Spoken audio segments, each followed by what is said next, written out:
feel like every month or every couple of months I do a segment on this, and if that means that I'm going to be the one leading the charge, I will be leading the charge, and I'm fine with that. Unfortunately, and I have to repeat myself because you got to understand, just because somebody's you have viewed my videos or you are familiar with my content does not mean everybody else that stumbles across this video is. But I am not of the opinion that all games must be made with every single person in mind. I think this has been the growth of video games, and it's more normie centric now. You have a lot of people who think that every game must be geared towards them.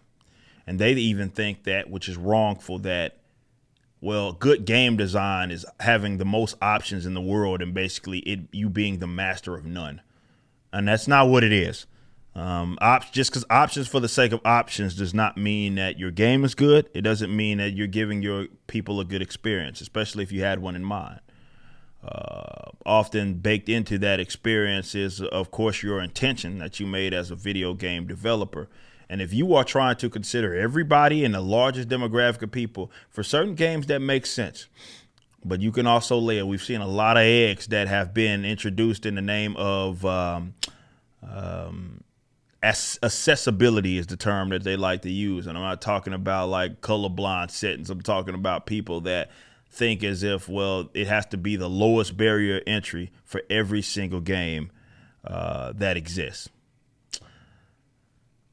This is another example of this. So you may have seen that Elden Ring put out, of course, MMA fighter, a like commercial ad type of thing. And it's basically the reason why I love the ad was that it embraced the fact that of all of what this game has all been about. And that is that it's about you figuring it out.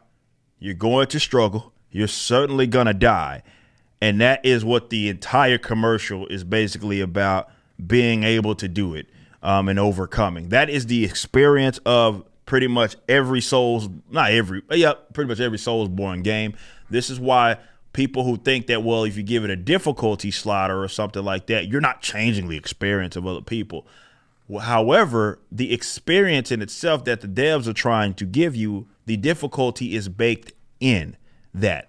So to even give them options, it's not about, well, how does my experience change your experience? Not what it's about. It's about, well, that's changing the experience altogether if you even have the option, because that's not the experience that the game developers are trying to give you, nor have they ever. Of course, I've respected FromSoft for sticking to their guns. We, of course, played a lot of Elden Ring on stream. Played many Souls games, certainly in the past. Some would argue is one of my more favorite franchises, that's for sure, even no matter how much I criticize it. And I've always appreciated that they're like, you know what? This is the game, and there's going to be the game journals, Kotaku. All of these weirdos are going to come out, and they're going to be mad at what it is that we do because we don't have a easy mode. And this embodies, again, this whole accessibility. Again, not in the sense of like colorblind. I'm talking about accessibility in the sense of lowering the barrier of entry for people because they don't want to work, I guess. And this comment really embodied that. And I'm going to read it out loud to you guys. This game needs a fun mode, quest trackers, and improved UI. Okay, so I know that there are people that I'll make an argument, even if you guys know I've been critical of this game, probably more than what some people like me to be critical of it. But I will say this. The UI issue, that's something else. That's all right, whatever. But the quest tracker thing, they basically wanted to turn it to a Ubisoft game. But the whole point is it's not holding your hand, right? That's the whole kind of point of the game, is that it's not designed for it to be played like it to play itself. No, that's never what it's been. That's what these types of games have been. It's more of figure it out. And though that's what Elden Ring introduced here. You have an open world, you having like the horse and all that stuff where, you got the maps that you go to, you kind of open the world up, you can see various points. But even then, if you're doing like a quest line for a particular NPC, like it does not hold your hand, which more so is encouraging you to go explore, bro. Go around, go through every crevice, go through everything it is you can. And yeah, we live in the internet age. Some of you could just go look it up on the internet, but part of the fun is just I'm just gonna play. Whatever happens, happens. And that's what I've even enjoyed. It doesn't hold your hand. So many games of this generation are exactly that. It's the game basically plays itself, especially even games that are driven by. This is one of the better open world games because it does not hold your hand. It's not open world for the sake of just it being open world.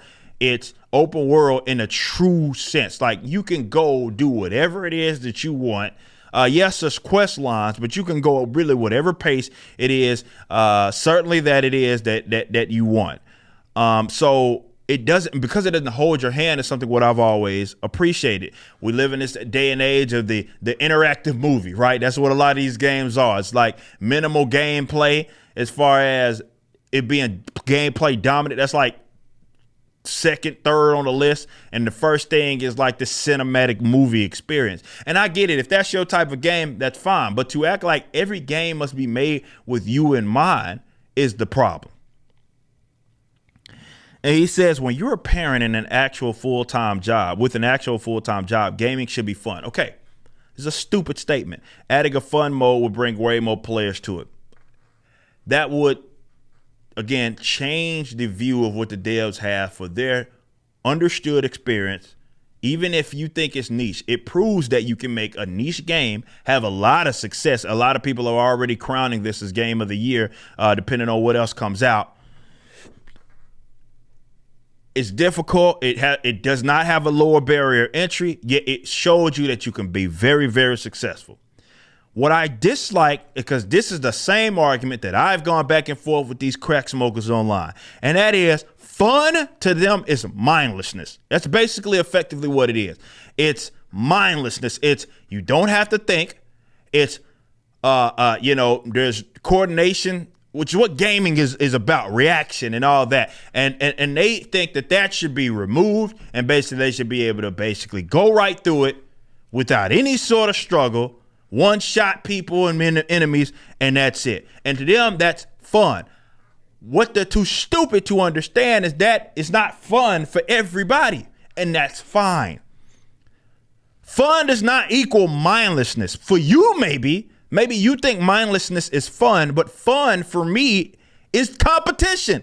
It's part of the struggle. And you guys know this is why we play a lot of PvP games. Why I play every single player game that I play on the hardest level. Why you think I do that? It's because I like that. Like that to me is fun. Even if I'm screaming at it in frustration, that's my way of fun. And it comes from me being an athlete my entire life. Competition is fun to me. And it's fun to other people. Fun is not, it does not equal mindlessness. I was playing Sifu. Y'all remember when we were playing that game? Trying to get through it this entirety without dying. You know what I mean? Like that type of, I was like, that's what I like. To me, fun is the competition element. It's the struggle element. It's the I have to use my mind. I have to be like actually engaged in a game. I can't be like a lot of these guys who will call themselves gamers, sipping White Claws and Bud Ice before as they get 30 minutes in before they're about to go to the bar or something like that, out of their blitzed out of their minds, right? Playing a video game. That to me ain't that. Maybe that's your thing, but to me that ain't really gaming per se, or what I think of a good experience. These weirdos feel like they have to. This is the problem with gaming right now. Why so many of the experiences are so mundane is because they're trying to appeal to the lowest common denominator. And while I'll accept that in some cases maybe that it works, like not saying that every game doesn't need needs to remove the difficulty slider. That's not what it is that I'm saying. I'm saying that in terms of the experience that they're trying to give you, and it's baked, like that's part of the game, right? The experience it is that you have in when you play it. To act like everybody must abide by that is nonsense. And to act like that's a knock on the game is even worse, because what it's happening is that you're not good enough to do it. And so you think the game should dumb itself down for you. That's narcissism, if anything. But I will say this, and I think this needs to be retired. This idea that, well, I'm a parent and I have a job, therefore mindless gaming. Where did that like weird sort of thing, what was that conjured? These fools act like they're on other people that play competitive games, especially that don't have kids, that aren't married, that don't have jobs. Like, what are you talking about? The gamers all the gamers that I know in real life are exactly that. Like my man's Josh, who y'all see me play. We used to play Halo together. Probably this guy's probably the best Halo player that I know in real life. He got 2 kids, a day job that's physical as well, a wife, and he's pretty hardcore of a gamer. Like, where do these people? Where did that come from? Well, I'm married and have a full-time job. Congratulations. That's called being an adult. You're not the only one that exists. Now, maybe because you can't juggle it, that's your problem. There's plenty of us that have no problem being able to, y'all know me, I work basically all day, every day.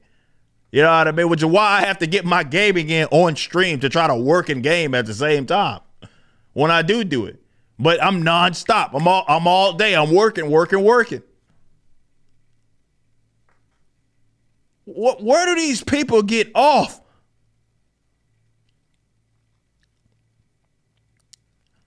These are losers. Let's just call them what they are. Losers that feel like everything must be geared towards them and with them in mind.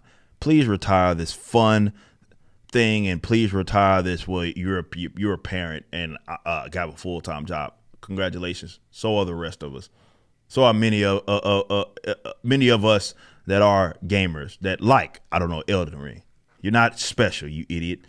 You just listened to a clip from my podcast, For Canon's Sake, which is live throughout the week at 12 p.m. Central on youtube.com/YoungRipper59 and odyssey.com/@YoungRipper59. Be sure to check out my website, ericdjuly.com, so you can stay up to date with everything it is that I'm doing. You can also become a member and get access to a bunch of cool perks and exclusive content, which includes a social media hub where you can interact with myself and other members. It even has an app that you can get, which is now live in the Google and Apple stores.